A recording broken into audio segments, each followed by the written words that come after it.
Hi everyone, this is seller newsletter number 2 for the fall 2024 sale.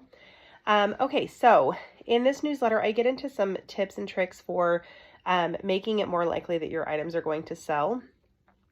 So one of the biggest questions I get is just thoughts and ideas on that.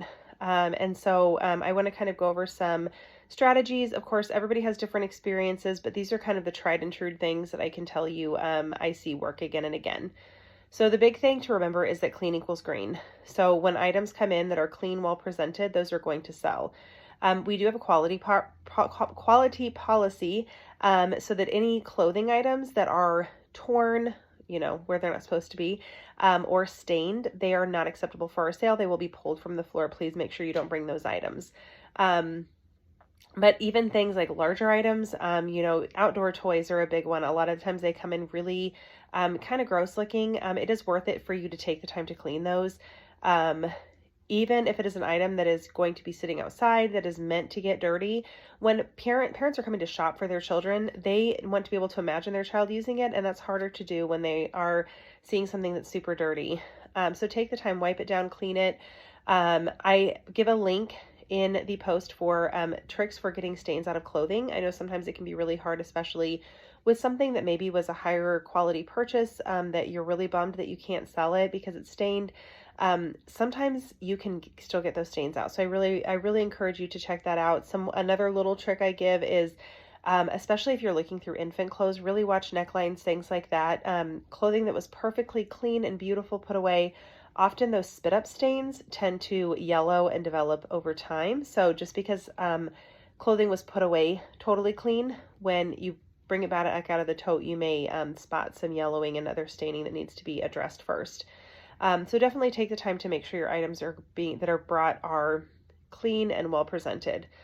Another thing is people want to know that items work. So if it is an electronic item, make sure you put even cheap batteries in it so that they can test them, so they can make sure they work. If it is an item that requires a plug-in, you need to make sure that that's included with the item. But then also I would recommend packaging it in such a way that if somebody wanted to test that item out, they would be able to do so. So for example, we've seen a lot of swings lately that use have an electronic plug-in or a battery. I would either put batteries in it or make sure that that plug-in is maybe just put in a Ziploc and attached to the item, but is still something that you can get into so that people can test the item out, because before they make a high dollar purchase, they want to make sure it works. Another big thing is pricing. I know this is really hard. I always say that the best thing about our sale is you can set your own prices, and that the hardest thing about our sale is that you can set your own prices. So I know that can be really hard, especially if you are not familiar with our sale. I do link a guide in the seller newsletter that gives you a starting out point. It is not a perfect guide, and it's honestly at this point getting several years old, so a few things you may need to notch up just a smidge from what they recommend. But it gives you a good starting out point. The biggest thing to remember is that when people come to a consignment sale, they are looking for a good deal.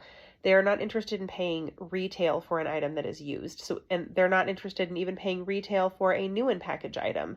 If they want to pay retail, they're going to go to the store and they're going to do that. When they come to a consignment sale, they want a deal. So I would really recommend, really looking at what you would be willing to pay for that item in its current condition, if you were purchasing it at consignment sale. I know it can be really hard. Sometimes items that carry a lot of sentimental value, it may be really hard to look at them objectively and think of what is reasonable for them. But try to let go of that sentimentality with them and just think about what is a reasonable price for that item. A general starting off point for non-clothing items is about 30% of whatever the retail is going at, bumping up and down from there depending on condition. All right, packing is a really big one. I will share in the Facebook group some really well packaged items that I have seen. People want to see the items that they're buying. So this is a big thing that happens with like bedding, or if it's toys that have a ton of pieces. If it is not presented in such a way that they can really see what they're purchasing, they're going to be less likely to purchase it, especially if it is a high dollar item. So it is worth your time to make sure that everything can be seen in your packaging. It is well presented. Very often what I see is somebody taking a picture of the item and putting it on it, or even using a stock photo of the item. That way they can really see what it is. If it's, for example, bedding that has a whole bunch of different pieces, you can stick a list on there that says everything that's in it. That is totally fine. And it'll help the buyer understand what it is that they're purchasing. Also, just remember, some categories are just tough sells. You just need to price accordingly. So clothing, we have a ton of clothing, so you're going to have to price it more competitively, especially when you're talking about infant clothing. We get a ton of infant clothing, so make sure that you price it competitively if you do not want to see it again. And then with all of that said, remember, we do have a particular way that we want our items prepared coming into the sale. So in order for our sales floor to be shoppable, everything needs to be uniform for the most part. So please make sure that you check out our website, and including the videos and everything that's going to tell you exactly how items should be prepared for the sale. I also link a video in there that shows when I did kind of a tour of one of our sales that showed how some of our items were presented. And I think it helps make a lot more sense why we're a little particular about how things are packaged. Okay, so moving on. Appointments. Every seller needs a drop-off appointment. So this is the appointment when you are going to be bringing your items to the armory and putting them out on the sales floor. Every seller needs one of those appointments. Okay. And we'll get into more of it later, and I've gotten into more of it before, but remember, everything when you bring it to drop off, it needs to be prepared to put on the floor. You need to make sure you allow time for that. Everything needs to be tagged, ready to go. We do offer a drop and run option that most of our sellers don't utilize, but that's an option if you need it. Unless you are donating all of your unsold items, you will also need a pickup appointment. So make sure you make that as well, so that you can know when to show up to come pick up your unsold items. Even if you're just picking up one or two, if you mark most of your items for donation, but you maybe have one or two items you want back if they don't sell, you are still going to need a pickup appointment. So go ahead and make it. So speaking of that, a lot of people with the donation option, they don't quite know what that means. And so I like to just take a moment as often as I can to explain what they do, how that works. Okay. So we're honestly really proud of our donation option, because we feel like we are able to do a really good job of getting those unsold items into the hands of people in our community who will use them. So when you enter each item, you get to choose if it is going to be donate or pick up. So you just click donate if you do not want to ever see that item again. And then it will be on the sales floor just like normal with everything else. But then at the end of the sale, once it's all done, it'll get moved to the donation side of the floor. So what happens to those donations? It's kind of a multi-step process. So first, we do what's called an after donation party, or an after sale donation party. And so we send out invitations to local organizations that work with families in need. So these are very often families that are low income. Foster families are quite frequently part of it.